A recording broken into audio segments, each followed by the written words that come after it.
a socialist. And now Yeah. I did not know the one nation indivisible came from Marx. But you know I that didn't. I that didn't either until I found it, and it was an eye opener. It's almost as eye opening as reading through Mein Kampf to find out what Hitler thought about Lincoln and the quote Civil War, because he used the pattern that Lincoln laid down in destroying the Federal Republic and making it one nation indivisible, one Reich indivisible, and so the pattern is very very similar, and it was worth me reading through Mein Kampf just to find that. And I tell you, reading through Mein Kampf is like reading through, I don't know, it's well, Das Kapital or the Communist Manifesto. All of that stuff. I read all of it, and it's difficult reading. yeah, well, it's definitely they definitely don't have much in common with our founders. That's for sure. Man, or you and me either. Yeah. Did Lincoln free the slaves? Because he's called the Great Emancipator, so he's got to be the guy that freed the slaves, right? Correct. And the world is flat, and the moon's made out of blue cheese. Yeah. So, yeah, that, if you believe one, you ought to believe the other. No, Lincoln did not free the slaves. As a matter of fact, Lincoln received a lot of criticism from the European governments as well as some of the members of his own cabinet, because they said where he could have freed the slaves, he did not. Yeah. Where he could not touch the slaves, he claimed that he freed them. That document, the Emancipation Proclamation, was a document that was written in desperation by Lincoln.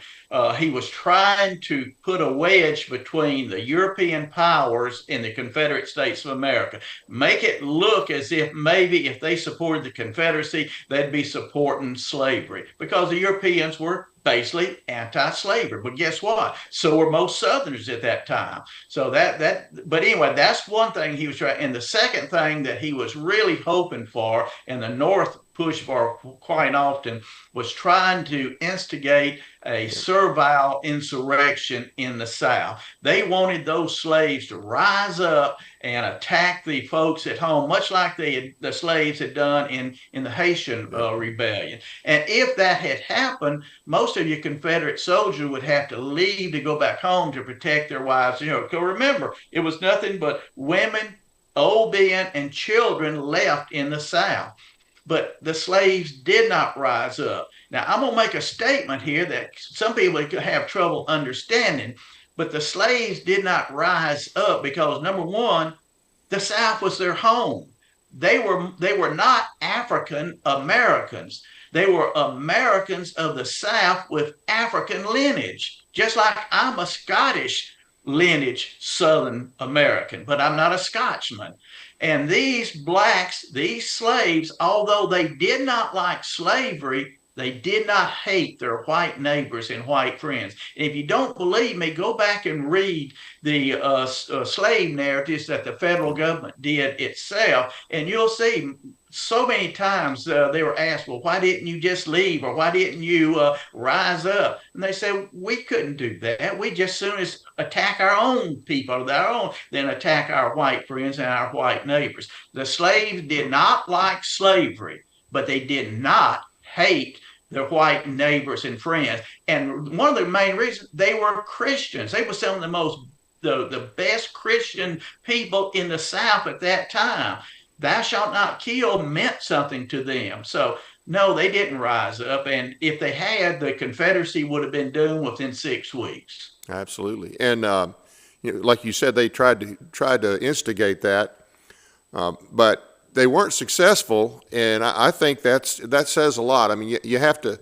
It has to be for the reason you said, because there just was not enough people back there to have kept them in line if that was their goal. Also, the contact, and granted this happened more as the war went on, their contact with the Union Army wasn't really a good experience either, now was it? Not at all, not at all. And that was one of the things I think in the South was right. I have a story, tell the story of some New England Yankees. And one of the two things that the New England Yankees hated, they hated Irish and they hated blacks. And the further south they went, guess what? They ran into more Irish and they ran into more blacks. And so they really, really despised the black people and ridiculed them. And they used the N word back well before anybody else was using it. So no, they did not like them. As a matter of fact, the northern states, many of the northern states passed laws Yep. to prevent free people of color from moving into their states. Give you a quick note on that. There were more free people of color in the South in 1860 than they were in the North. Now, how did these free people of color get here? It was because Southerners were very busy at manumitting slaves. Manumitting is meaning that when you have a slave property, you number one, you educate him, you provide him with a way to earn a living, a profession, a home, and then you free him. Give him his freedom papers. That's how Southerners freed their slaves at their own personal expense. A classic example that a lot of people don't know about is Nathan Bedford Forrest. General Forrest freed, I believe, 30 to 32 of his own slaves before the war. They were with him, armed and mounted as soldiers in his cavalry during the war. And he even said they were some of the best soldiers he had. He told them, if the South wins this war, you're going to be free anyway. Slavery is not going to go beyond this war. Right. If we lose the war, you're going to be free too. So he said, you can be free. You can do one of two things. You can go home or you can stay with the army, whatever you want to do. I think out of the 34 that was with him, only two left, and they went back home, one in Mississippi and one in Tennessee. The rest stayed with him all through the war and became some of the best soldiers. And at many of the old Confederate veterans reunion that was had during the last, well, really up until about 1930s, there were black Confederate veterans there, and that's you go to the now what they call it, the Grand Army of the Republic. Right. They very, very, very seldom was there a black person there. But when you go to the reunions of the old Confederacy and the Confederate veterans, there was always black troops, black veterans, and they were honored members. My great grandfather was a Confederate soldier from Copiah County, Mississippi, and one of the men that entered the Confederate service was a black man there, and he went to all the old Confederate reunions more than my great grandfather ever did. So they were honored members. There was a lot of black Confederate soldiers and really the Confederate military was the most integrated and diverse military on earth at that time. But to hear the liberal woke people talk, we were just a bunch of white supremacists running around trying to lynch people that we didn't like. Yeah, and I've seen videos on YouTube and other of historical like the Sons of the Confederate Veterans meetings from the 20s and 30s. Yes. And you'll see the black soldiers there. You'll see them with the whites. And I mean, it's obvious. It was not just a few here and there. There were quite a few. And you can read some of the papers from the time, and you will read that about not just during the reunions, but during the war, Union reports that the blacks there, they weren't just digging holes and being body servants. They were fighting. There was a story told, and I've got the record on this. It was a black soldier from Mississippi that was captured at Gettysburg by the Yankees, and the Yankees was trying to get him to turn coat and to become a Yankee soldier. And they said, "Well, we're your friends up here," and he looked at him and said, "I would rather stay friends with the people I know than pretended friends that I don't know." And he managed to escape, and he got back to Mississippi. So he was happy. So let's talk a little more about the Great Emancipator. What was Lincoln's view of African Americans? Well, if you read his, let's see, that was September 18th, 1858, there during the Lincoln Douglas debates, he profusely proclaimed himself as a white supremacist. I mean, it's without a doubt. And he denied that he ever was in favor of making jurors or voters or any sense of equality between the black and white races. That he said he felt like the white race was superior, and he would work to keep it in that situation. Uh, he would ridicule anybody who believed in racial equality. So again, Lincoln and the North itself. Now, let's be honest. We have to look historically in the 19th century. That's the 1800s. I would say 90%, if not 90%, of all Americans held that view. Right. Okay. Yeah. We have grown beyond that now. So I'm not going to be grossly critical of Mr. Lincoln for holding a view that was very common North, back south, then. east, west. Absolutely. But I am going to be critical of those who claim that he was a humanitarian and believed in civil liberties and believed in equality, unlike the quote South, when the South was the one that provided more rights and more homes and more jobs for blacks, free blacks in the North. So there's more to the story than what we've been told. Lincoln's home state of Illinois in I believe it was 1862 or 1863, passed constitutional amendments that, number one, prohibited blacks from coming into Illinois. That's the land of Lincoln. It also prevented them from testifying against whites in court. They could not be voters. They could not attend schools with white children. Don't tell me that the North was a land of equality and brotherhood and love for the black man, and Lincoln led the way.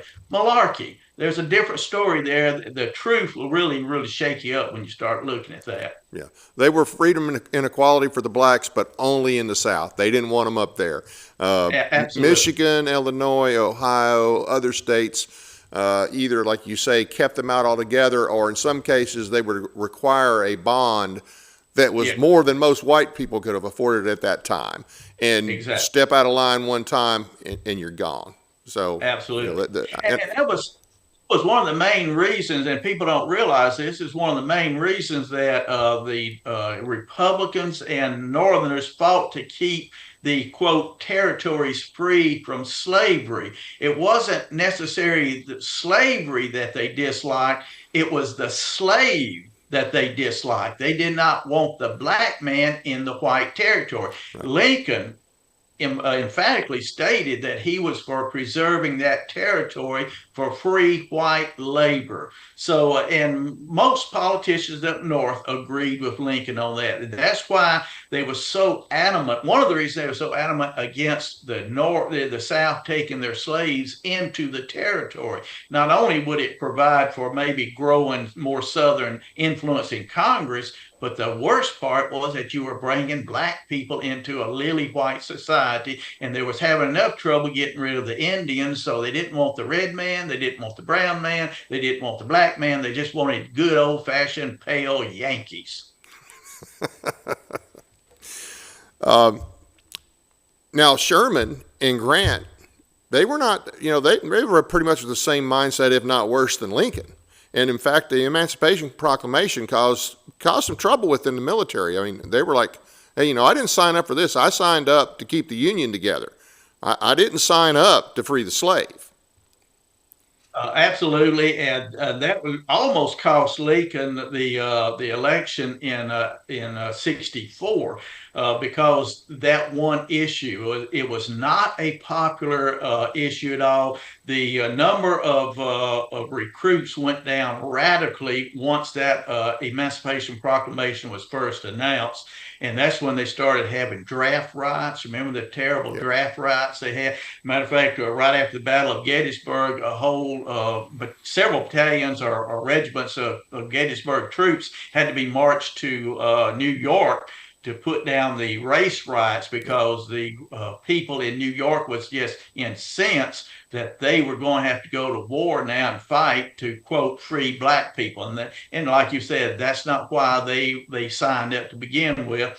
The whole idea Lincoln used was we will preserve the Union. Of course, the very act of preserving destroys. I'm often reminded, excuse me, I'm often reminded of a child that'll hold a butterfly in their hand and they want to hold on to it so tight they squeeze it to death. Yeah. That's what Lincoln did to the Union. Wanting to hold on to it so much, he squeezed the life out of it. And what he gave us is what we have now, federal tyranny. Why do we have such trouble with deep state politicians? Yep. You can thank Mr. Lincoln and the Republican Party. Yep. Well, and now both parties, because both parties are pretty much communist/communist light. Yes. Like I said, lesser of evils earlier on.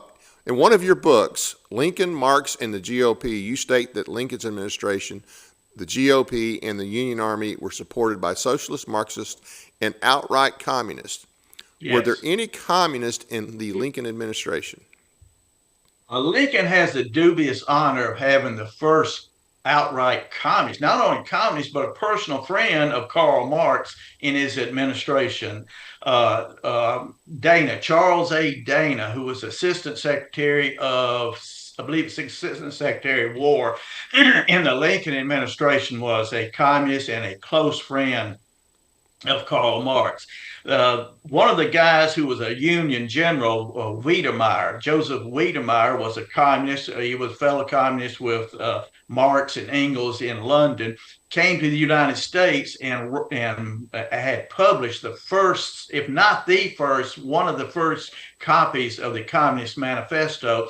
When Wiedemeyer came to the United States, he had a letter in his pocket that he presented to Dana, and whereas Marx was introducing Dana to Wiedemeyer. But this Wiedemeyer later became, I believe, a major general in the United States Army. There were several in the book, Marx, Lincoln, and the GOP. We actually have pictures and talk about the number of radical socialists, Marxists, and communists. And when you're thinking about there were several schools of communism. Marxism is now the dominant school, but there were other schools of communists. So that's why I say there were Marxists, radical socialists, and communists in the Union Army, in the Lincoln administration. And not only that, in the founding of the Republican Party. If it hadn't been for the radical German or radical socialists and communists, it is doubtful that Lincoln would have won Illinois and several other, Wisconsin and several other states up in the Northeast, and he probably would not have won the election. So the founding of the Republican Party, their first major victory, can be all you can thank the radical socialists and communists for that effort. Can you elaborate on that a little bit? The ones in Wisconsin and other places? If I had my book in front of me, I could, but Okay. unfortunately, my memory, I'm 79 years old, but it's all documented in that book, Lincoln, Marx, and the GOP. So, Okay. by all means. Now, and he wasn't just limited to people maybe in his cabinet or a general here or there. You had the 48ers that came from. These were a lot of the rank and file that joined as well. Talk about them a little bit. Absolutely. Throughout the United States, and the 48ers, they get that name in 1848 throughout Europe. There were several radical socialists and communists, outright communists, but radical socialist revolutions going on. Most of them would be victorious for a while, and then just like here in the United States and what's happening, looks like in the Democratic Party, the radicals take over and the more moderates have to back out, and sooner or later the more conservative elements kick the radicals out, and those radicals immigrated to the United States. And interesting enough, they took up positions in academia, in the press, in the media. Isn't that interesting? Is that where do we have most of our peer social rot today if it's not in academia, the Yeah. media, and in political such as the Democratic and Republican parties? And that's where these 48ers came from, and they permeated Northern society. In this book I'm telling you about, I talk about where these radical socialists and Marxists were. There were only one small group in Texas, one small group in, I believe it was Kentucky. It was hundreds of them throughout the North. And the ones in Texas finally had to leave because the people in Texas chased them out. So the radical socialists, the 48ers, they immigrated to the North and they took hold of the instruments of media, Right. of propaganda. They understood that this is how you educate people away from the values, traditional values, into these more radical socialist ideas. That's how you get people to not understand the difference between a male and a female, because you keep indoctrinating them on this crap, and they actually will start believing it. And we've seen that too much here in these United States today. It lives on today. Oh It yeah. was not. It was not destroyed. As a matter of fact, there was a South Carolina Presbyterian minister who warned before he died in 1863 that if the North wins this war, you would see an increase in the secular humanists, the radical socialists, and the communist influence in American society. Thornwell, James I've heard the Henry name. I've heard the Thornwell, name. Boy, was he right. and he hit the nail on the head. At the close of the war between the states, Robert E. Lee, General Lee, was a friend, and they associated through the mail with Lord Acton of Great Britain. And Lord Acton was a very famous, well-known man of letters and politics. He was just, you got to read some of his work. But anyway, Lord Acton was asking General Lee, said, now that the South has been defeated, what is going to become of America? Now, General Lee wrote him back and said that he feared for his country when all the rights which once belonged to the people of the sovereign states, when all that power and rights were collected in the hands of the politicians and bureaucrats in Washington, D.C., he said, because at that time America would, quote, become aggressive abroad and despotic at home. Boy, did Lee get that right. Almost psychic. Yes, sir. So you mentioned this earlier. You talked about Lincoln having Francis Scott Key arrested. Can you put a little more info? Give us a little more info about that. Yeah, that was Francis Scott Howard. That was Francis Scott Key's grandson. Right, right. Yeah. And very interesting. He was an editor of a newspaper in Maryland, and he had editorialized in opposition of waging war against sovereign states. He said the Constitution doesn't allow it, much like Buchanan had said from Pennsylvania. He said, like you've already indicated, Buchanan was opposed to secession, but he said, two wrongs don't make a right. You cannot justify waging war on a sovereign state just because you don't agree with their opinion of what the Constitution says. Likewise, Francis Scott Howard, who was the grandson of Francis Scott Key on his father's side. On his mother's side, his grandfather was a well-known, I wish I could remember his name now, a leader during the War for American Independence in Maryland. So he comes from a family of patriotic people, and he said, this is not right. Well, what does Mr. Lincoln do? Well, Mr. Lincoln calls up his Secretary of War and say, hey, have the military arrest this man and throw him in jail, in a federal prison. So the military, now this is not civilian, this is the military, and he is a civilian individual. The military rides out to his house, arrests him, and takes him to a military jail. Now, here's the irony of it all. The military jail was at a place called Fort McHenry.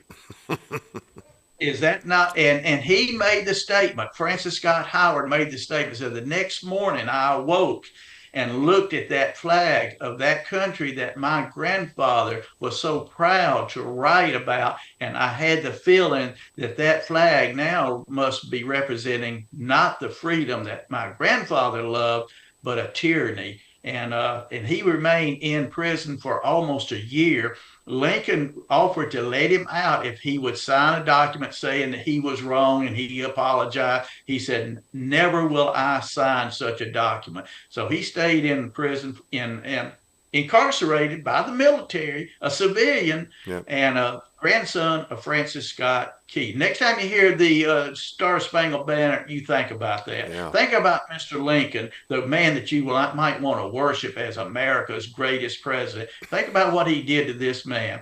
And the same thing with Vallandigham, Clement Vallandigham, a representative from Ohio, who on the floor of the House of Representatives spoke against Lincoln's war against sovereign states. Now, Vallandigham opposed secession. He was not a secessionist, but he was opposed to waging war against sovereign states. He said the Constitution does not allow it. Mr. Lincoln didn't like that and had the military, a marshal, arrest the man, take him to a military court, have him tried, and he was banished from the United States. The only person that I can find that has ever been banished from the United States. So, and he was a former representative from the state of Ohio. And I remind you folks, Ohio is north of the Mason-Dixon. We're talking about not Southerners that Lincoln did this to, but Northerners, ministers of the gospel that was preaching against violence against people. Lincoln had them arrested. There was one gentleman, he was a Campbellite. Yeah, y'all know what a Campbellite is. That's a Church of Christ individual. Okay. Yeah. From New York. Who was telling his congregation that they had just as much right as the Quakers to say they were opposed to violence, so therefore they were not subject to the draft. Lincoln had that man arrested, and he wasn't the only minister. But again, I'm pointing that out because that's not a Southerner, that's somebody from New York. Right. So when you think that Lincoln was a great American that believed in civil rights and civil liberties, a protector of the Constitution, a savior of the Union, you know very little about Mr. Lincoln. Absolutely. And you know, there were a lot of people up north that, whether they were imprisoned or not, that was a common belief that, hey, wait a minute, we may not agree with secession, we may think it's bad overall for the country, but they have that right. And there was a lot of people in the north. Winfield Scott felt that way. He's like, you know, and he was the general of the army, and he's like, okay, yeah, I don't think it's a good idea, but you know, let him go. And if Lincoln hadn't called up for 75,000 troops after Sumter, number one, you wouldn't have had the men and the leadership from North Carolina, Virginia, Tennessee, and then to a lesser degree Arkansas. That's a huge part of the Confederacy. Yes. And yes. you know, if he had not created that situation that he did, then maybe the Deep South would have eventually come back in. Maybe not, but there was a possibility at least. Yeah, we can speculate, and I enjoy the speculation, but it is pure speculation. But I always felt like if Lincoln had not pushed that effort, if they'd gone ahead, and you have to remember, Lincoln supported the Corrin Amendment to the Constitution. That was an amendment that defended and protected slavery. Not only did Lincoln, but a majority of the northern states said, yes, we'll sign this amendment to the Constitution. Slavery will be protected. So if the South was only interested in protecting slaves, why didn't they come back into the Union when it was obvious that the Corrin Amendment to the U.S. Constitution would protect slave property? Right. And of course, that wasn't the reason they seceded to begin with. They seceded because they felt like they were being financially and economically plundered as well as politically plundered. That's why they seceded. So the Corrin Amendment, more than anything else, I think proves that the war wasn't about slavery. It was about something else totally different. And usually, like most wars, it ends up economics. That's where you're going to have to look. Yeah, follow the money. Follow the money. Yeah, yeah. America is celebrating the 250th anniversary of the Declaration of Independence. How does the Lincoln presidency compare to the meaning of that declaration? And we've kind of hit this somewhat already, but Yeah. Well, first of all, I always tell people there is no comparison. You'd have to contrast. You contrast things that are opposite.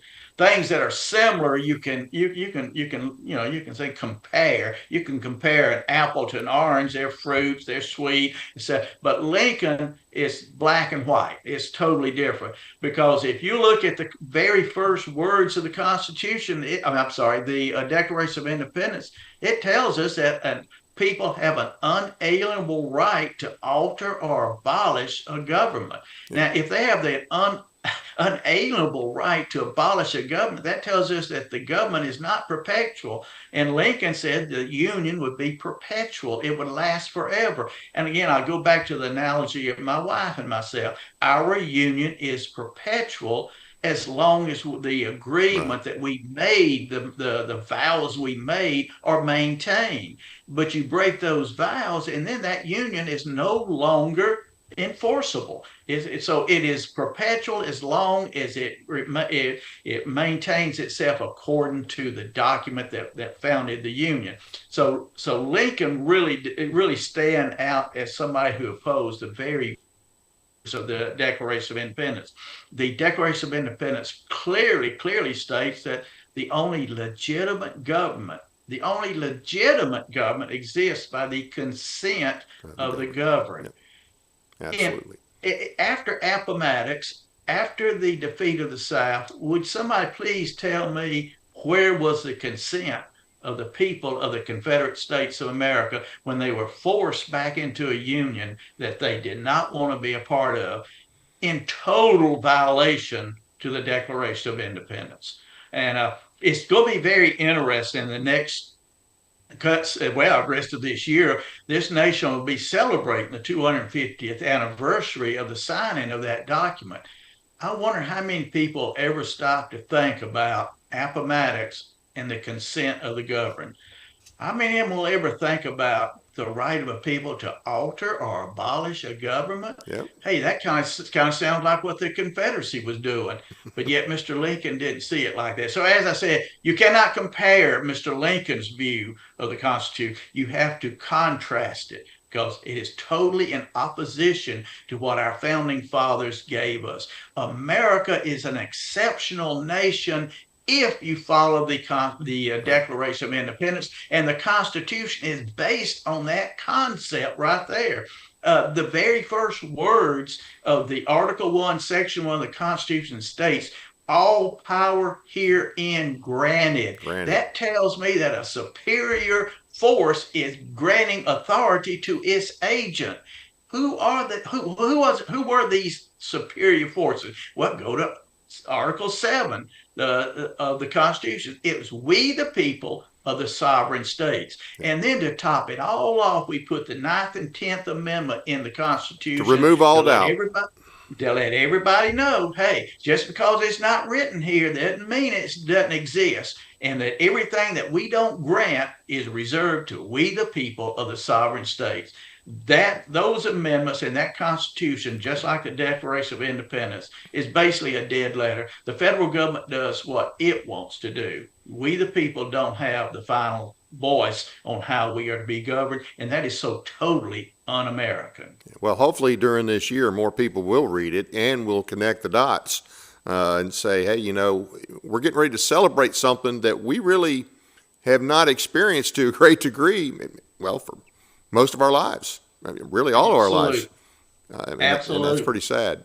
Why are people like Mark Levin, V.D. Hansen, and others wrong in comparing the Confederacy to people like Walsh from Minnesota and the situation there and other states that are resisting ICE? They try to do this all the time. They try to say, oh, these are the new Confederates, and it's just like the old. It just drives me up the wall, but I want to hear your thoughts on that. Well, It's a good thing when I first heard Mark Levine say that. I'm glad. Well, I did wasn't I beg your pardon. Never listened to Mark Levine. When he's on, I turn him off. I can't stand that picture of Lincoln. But it was VD Hanson. I call him VD Hanson, Victor David Hanson. Yeah, He's worse than VD. He won't go away. yeah, But anyway, when he was talking about the new Confederacy and this, number one, when the Southern states seceded from the Union, they said so plainly. They said, we will not recognize your authority in. We withdraw it. Minnesota and Waltz have not done that. What they've done, they've stood up against a policy that has been adopted by the entirety of the nation. Now, if they don't like the policy, as far as I'm concerned, why don't they just leave? Why don't they say, okay, call a convention of the people of Minnesota and let's just withdraw from the Union and join Canada? If that's how they feel. But of course, he won't do that for number one, because I think right now most of the people will tell him to go pound sand because he's not a very popular governor in Minnesota now. But there is no comparison there again. If a state does not like what the federal government is doing, in my way of view, they have two choices. They can nullify the action, then appeal to their fellow states to support their nullification. And if you get a constitutional majority of states to support you, great. Then the federal government is put back on its heels. But if you can't do that, then you have the right to withdraw and alter if you can't alter, you can abolish that government and exist as a free sovereign state. But remember, if you leave the Union, you're leaving all the benefits of that Union. So that's why people say, oh, if you allow the states to secede, the Union will never stay together. My wife and I, we've lived together for 49 years. We've raised children, grandchildren, and great-grandchildren. And don't tell me it's all been smooth and no ups and downs and bumps in the road. It has been. Anybody that lives with a woman knows that. And any woman that lives with a man understands that even more. You're going to have problems, but the benefits and the love that is there is what holds that relationship together, and you work through these problems. And that's what is so good about the original Republic of Republics that our founding fathers gave us.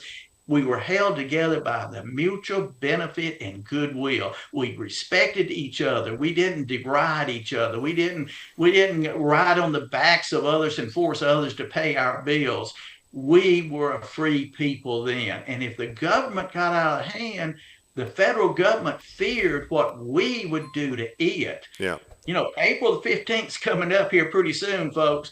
Who do you fear more than the federal government right now when you got income taxes to pay and you're worried that you might get something wrong? So, the fear now is in the federal government.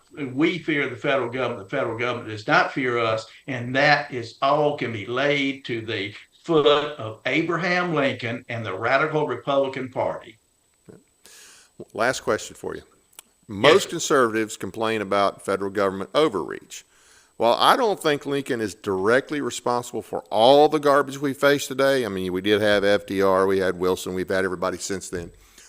Could the federal government exert that overreach if not for Lincoln? So what I'm saying is, I don't totally blame him, but he certainly created the scenario that allowed these others to come in and make it worse.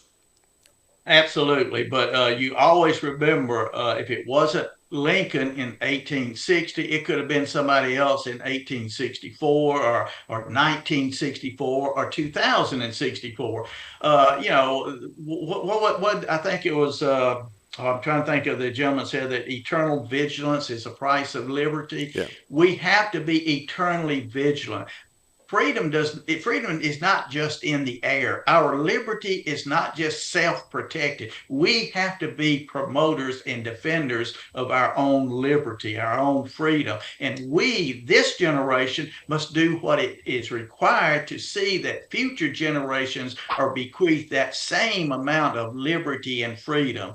So if it wasn't a Mr. Lincoln, in 60 or in 64 and so on. It could have been somebody 100 years later. So yes, I agree with you 100%. Mr. Lincoln and the Republican Party laid the foundation for a deep state tyranny that we are dealing with now.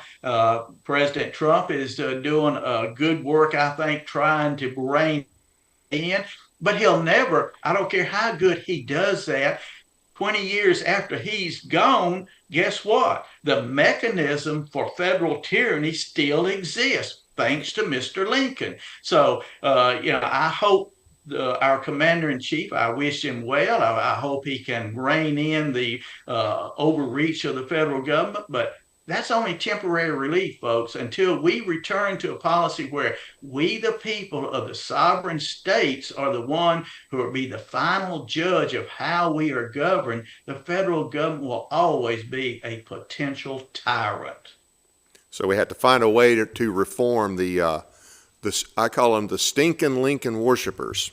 There you go. And they are both Republican and Democrat, because, of course, today yes. the Democrat Party is nothing but full-fledged communist. Unfortunately, the GOP is not a lot better. Anyway, any closing thoughts? The main thing is that I think that our people, Southerners, need to realize we have more power than we have thought about. Do y'all realize that the current president of the United States would not be the president of the United States if it were not for the electoral votes from the Confederate States of America? Now, you think about that. Around 52% of his electoral votes came from Confederate states. Go do the math. I've done it. I like that. So he would not be president if it was not. We have more power than we think.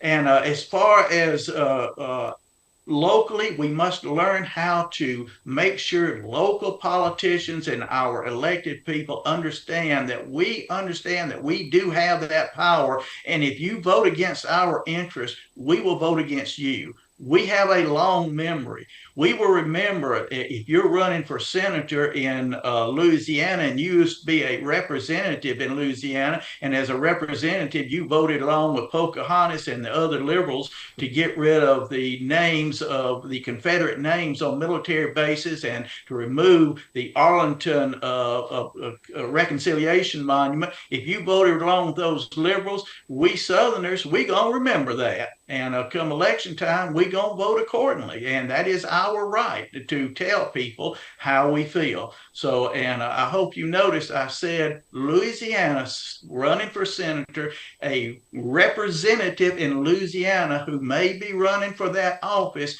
who did exactly as I said, and she will not get my vote. And she shouldn't. Amen. So you've got some other books, and you've got several books out. Are you working on any currently? Ron and I are always working on something. So yes, I am. But the book that I'm really interested on, hopefully this time next year have it out again, is Myths of American Slavery. That book is out of publication. It's somewhat dated, so I want to go back and redo it. So a lot of it is just redoing some and adding to information that wasn't there when I originally published that book. I believe I published that, Pelican Publishing, about 1990. I think it was 96 or 98, something like that. So we want to redo that one, and several other books that we want to work on. So Ron and I are busy all the time. I've got 5 more months as Commander-in-Chief of the Sons of Confederate Veterans. I'll have gracious time again to work on these projects. So I want to continue that. And I'm 70, I'll be 70, well, I am 78 now. I believe I've got a few more good years in me, and I want to keep pushing the cause of liberty for all Americans and pride for Southerners. Absolutely. And I don't know if you had a part in it, and I'm sure you did, the book that came out last year or year before last about Reconstruction. That is an excellent book. And that's an era, that's a topic that most people don't know. If they're taught anything, all they're taught is, well, the Klan was born during Reconstruction and all they did was terrorize the blacks that wanted to vote. So the Reconstruction book's an excellent book. Thank you, thank you. That's Ron's book, but you have to remember everything he does goes through my filter. Everything I do goes through his filter. Ron and I are a team. We've been a team since conception, so we'll probably continue till. As somebody said, when y'all die, they're gonna put one on ice till the other one dies and put you in the same coffin. I don't know. By that time, I'm in heaven. I don't care what y'all do. Any upcoming events you want to tell the audience about? Oh, absolutely. We're coming up in the last weekend of this month. There's a Stephen D. Lee Institute in Durham, Salem, North Carolina. I'm sorry, Raleigh, Durham, North Carolina area. On the 250th anniversary of the Declaration of Independence, we're looking at it from a Southern perspective. And I've got some excellent speakers there. We got 5 speakers, and I'm just going to mention one name that some of our people may remember is Dr. Thomas D. Lorenzo, Oh, yeah. who was he was the guy that really wrote the book on Abraham Lincoln. So we've got, and there's a lovely young lady, Wajuri Joya. Yeah. Yeah, she's from Kenya, and she is absolutely marvelous. She's going to talk about Marxism and Cultural Revolution in the South. So, and that's just 2. We got other speakers too, but they are great. Jeffrey Adicott is going to be there. He's a great spokesman. Yep, he is. Great intellectual from Texas. I hate for him to leave Texas, because if he leaves Texas, they won't have any more intellectuals. So now I get all my Texas friends mad at me. See, I'm from Louisiana. I can say that. Well, now my producer will be at that event. Yes. So, and I didn't know you were going to have all those people. I'd like to go. I don't know if I don't think I can make that happen, but I'd definitely like to see if I can. Well, we'd love to have you. We'd love to have a lot of people there. This is going to be, and we're doing our best to serialize it and tape it so that we'll have it in the future. It's just like this program here. We're going to boost this program because I want people to hear about the Declaration of Independence, about Abraham Lincoln from a Southern perspective. And we appreciate all that y'all are doing on your channel. It is just marvelous. And Ron has had a lot of good fun working with y'all, and I've enjoyed being with you tonight. Well, hey, it's great to have you on. Appreciate you coming on. Appreciate everything you do. And I'd love to have you back on again. We'll do it. All right. Well, you have a good day, and we'll be in touch. Thank you, sir. God bless you. God bless you. I want to thank the audience for taking the time to watch our program today. Please be sure to hit the like and subscribe buttons, as well as the notification bell, so you never miss an episode. We appreciate your support. We're slowly closing in on the 1,000 subscribers. Please help us hit that goal by the end of February. Check out our audio podcasts on iHeartRadio, Spotify, and other platforms as well. Sign up for our weekly newsletter at our website, teeninformer.com. Find and follow us on Facebook and Twitter. Got a few announcements for you.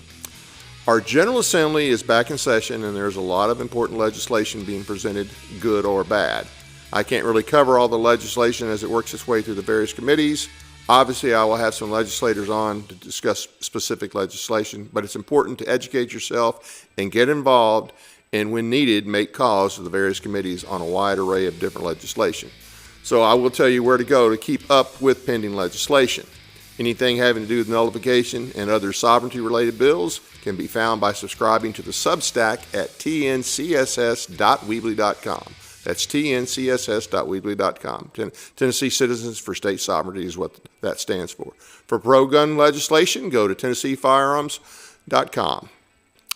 Richard Archie and John Harris know everything about the gun laws in Tennessee and about federal court opinions inside out. This is the best site. And you don't have to be a member. You can sign up, or you can go to the website every Friday, and they'll have an update of what's going to be coming to the upcoming week as far as committees having gun bills in them. So that's a great site for you. For homeschool issues, go to freeyourchildren.com. It's Tiffany Boyd's group. Other general issues, TennesseeStands.com and Tennessee Eagle Forum. I will be doing a special edition of the Informer Report tonight, beginning at 9 p.m., with more details on upcoming legislation, including some commentary on current events. That's tonight, 9 p.m. So please be sure to join us again tonight, 9, for an information-packed program. Tomorrow is Maha Day on the Hill, February 17th at 9 a.m. in the Cordell Hall Building, 425 John Lewis Way in Nashville. I've got some other announcements here that I want to pass on to you. There is a Reagan Day dinner in Chester County. That's going to be on the, hold on later, 21st, 5:30 p.m. I don't see a location on this, but just get in touch with the Chester County GOP. You're going to have all three gubernatorial candidates. Monty Fritz, did I say Monty Fritz? Yeah, you're going to have Monty Fritz, John Rose, Monty Fritz. Oh, and Marcia might be there. She'll probably send somebody to sub for her. But anyway, that's who's supposed to be there is Monty Fritz, John Rose, and Marcia Blackburn. And that is on the 21st, 5:30 p.m., Chester County GOP. And we also have, the next thing is Danny Blitz will be, and I apologize, I've got these a little bit out of order. Yeah. She'll be in Sparta, Tennessee. This is the White County, Republican Women in White County. This is February 23rd, 4:30 p.m. And this is the White County Courthouse, 1E Brockman Way, room 222 in Sparta, Tennessee. And she's going to talk about the duty to interpose, understanding sovereignty, compact fact versus nationalist theory. And then Monty Fritz will be in Jackson County, February 24th, 6 p.m. And that's in Gainesboro, Tennessee. And the 27th is the Jackson County GOP, Crossville, 8:30. So once again, you get some opportunities to see Monty Fritz. If you haven't heard him speak, you need to hear him speak. On March 21st, from 1 to 6 p.m. Central Time, and you're going to have to reserve for this. This is Jeffrey Cobble, constitutional attorney. We've had him on the show before. This guy is great. He is certainly one of us. He's going to talk about the 16th and 17th Amendment, jury nullification, and other issues like that, 14th Amendment as well. So you have to reserve ahead of time. You have to call 931-316-9639. And this is also in Sparta. So 931-316-9639. That's to hear Jeffrey Cobble, constitutional attorney. If you've never listened to Jeff, he's great. You really want to check him out. Okay, and we got some promos to hit you here with this Wednesday, 7 p.m. Central. We're going to have a memorial edition remembering H.K. Egerton. He was known. This will be this Wednesday. Don't miss it. H.K. Egerton was known as the Black Confederate. He's a veteran and a rebel who stood up for what he believed, and he really, he was a controversial guy. He was a Black Confederate, and that offends a lot of people. But he knew the true history of the South and the Confederacy. And he knew his history, and he went around the country. And we were fortunate to have him before he passed away. Now, the 18th would have been his 78th birthday, I believe. And so we decided to do it on that day. And we're going to have some people on the show. Locally, hopefully we will have Rick Revel with us here in studio. But also, we're going to have some people that have been with him for years, and they can tell us a whole lot more about what he's done for informing people about the truth. So looking forward to that. That's this coming Wednesday.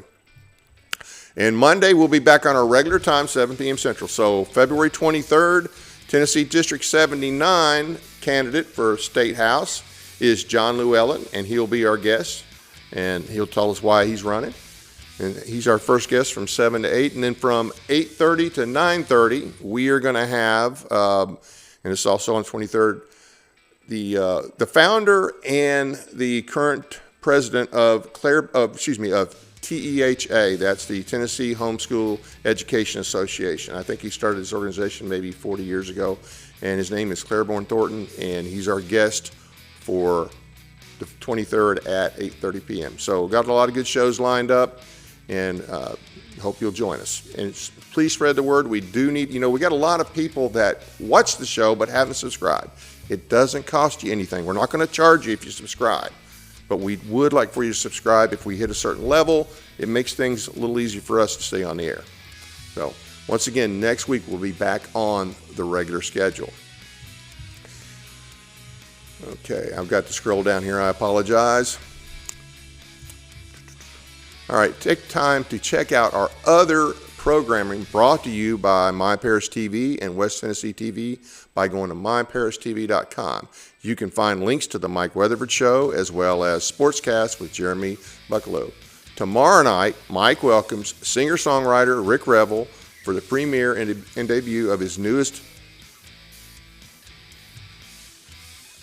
Okay, I was just informed that I gave you the wrong information. I'm reading the teleprompter instead of the screen. Anyway, tomorrow night, 7 p.m., world premiere, brand new music video, Haji, Vince Dodd. Okay, this is behind the scene footage, so you don't want to miss that. That's the local guy here who's doing pretty well, so tune in for that one.